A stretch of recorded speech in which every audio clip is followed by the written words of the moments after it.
Саламатсыздарбы? Бул Open Eyes проекти. Сиздер менен кайрадан эле мен Сезим Азаматова Жана мен Калиман Мамырбаева.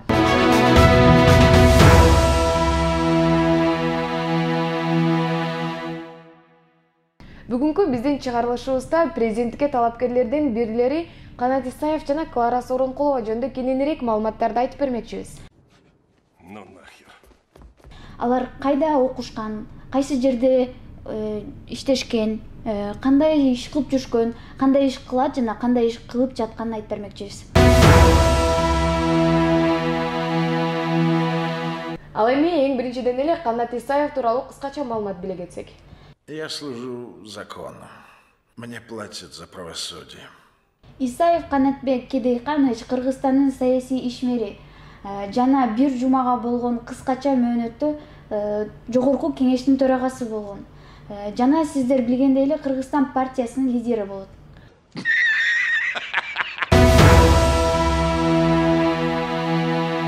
Ал эми Клара Сооронкулова жөнүндө угуп кеттиңиз. Клара Сооронкулованы Конституциялык палатасынын экс судьясы катары баарыбыздар таанып болушубузга керек. Жана көп учурда биз митингден да көрүп калабыз, уюштуруучулар катары же болбосо сүйлөп жаткандардын катарында.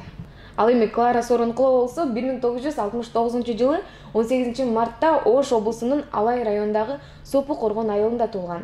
Ал эми окуган жери болсо 1992 жылы Жусуп Баласагын атындагы университетке юридикалык факультетинин юриспруденция адистигин аяктаган. Исаев Канатбек Кедейканович 1975 жылы 7 февралда Чүй облусунун Кошо айылында туулган. 1996 жылы Кыргыз мамлекеттик улуттук университетин аяктаган. Ал карьерасын фискалдык органдардан баштаган. 1997-2000 жылдары мамлекеттик салык кызматында иштеген. 1997 Бишкек шаарынын Свердлов районундагы боюнча мамлекеттик салык инспекциясынын стажеру, андан кийинкиси МСКнын райондук бөлүмүнүн инспектору, улук инспектору, башкы инспектору болгон. Ал эми Клара Сооронкулованын эмгек ишмердүүлүгүн да айта кетсек, 1994 жылдан 2011 жылга чейин Кыргыз улуттук университетинин юридикалык факультетинин мугалими болуп эмгектенген. Ал эми 2010-2011 жылдары шайлоо жана референдум өткөрүү боюнча борбордук шайлоо комиссиясынын мүчөсү болуп эсептелет. Ал эми 2011 жылдан 2015 жылга чейин Кыргыз Республикасынын Жогорку сотунун Конституциялык палатасынын судьясы болуп да эмгектенген. 2008-2010 жылдары Канат Исаев Токмок шаарынын мэри болгон. Ошол жерде, мисалы үчүн, Токмок шаарынын мэри болгондо өзүнүн жери эле болуп калат Токмок шаары. Анткени Калиновка айылында туулган, өзүңүздөр билгендей эле.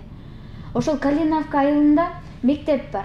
Мектеп ал эвакуационный абалда.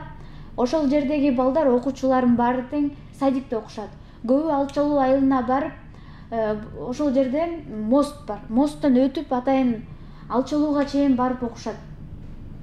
Ошол убакта Канат Исаев ушунча акчасы бар болуп, интернет булактарына таралгандай эле мунун толтура счеттор бар банкта. Окуучулар бүгүнкү күндө бала бакчада окушат. Бала бакчага болсо аварийный мектептин бир бөлүгүн бөлүп, ошол жерде бала бакча кылып койгон. Өзүңүздөр билгендей эле, өзүм деле кошуп кетейин. Мисалы үчүн ошол жерден өзүнүн балдары деле, туугандары деле окуйт. Эмне үчүн ошол эвакуационный абалда калтырат, садикте окуткан эмелерди кантип көрбөйт? Кантип ошол жерде эл катары көрбөй, ушундай жасап коюш кыйын эмес да. Мисалы өзүнүн төрөлгөн жериндеги мектебин же болбосо садигин ушундай абалда болсо, бул эгерде мисалы айталы кетели, кандидат болуп атат. Эгерде президент болуп калса, Кыргызстанда кандай абалга коет деген ойду айткыбыз келди биздин дагы. Мисалы үчүн кичинекей жеринен эле, өзү жашаган жеринен эле ушундай көрсөтүп атса, билбейм Кыргызстанды кантип көтөрө алат. Ля ты крыса. Өзүнүн жеринен, өзүнөн башташ керек. Разаков айткандай, сен ак болсоң, мен ак болсом, коом да ак болот дегендей. Таза мен таза болсом беле. Ак деле. Вообще. 2010 жылы 5-чи курулуштагы Жогорку кеңештин депутаты болуп шайланган. 2010 жылдын декабрында 2012 жылдын июнуна чейин республикалык мамлекеттин фракциясын жетектеген.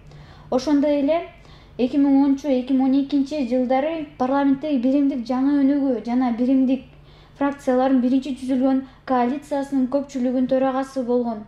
2013 жылдын 16 майдан бери ынтымак депутаттык тобунун төрагасы болгон. Биздики траур болуп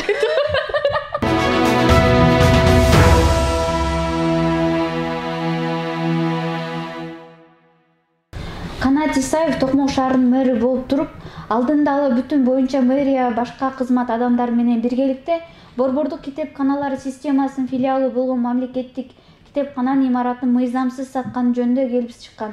Чарчы метр 572.116 сомго соттук медициналык экспертиза комиссиясынын корутуусунда ылайык бул имараттын базар баасы 2010-жылы 1 миллион сомдон ашык болгон. Ашык болгон.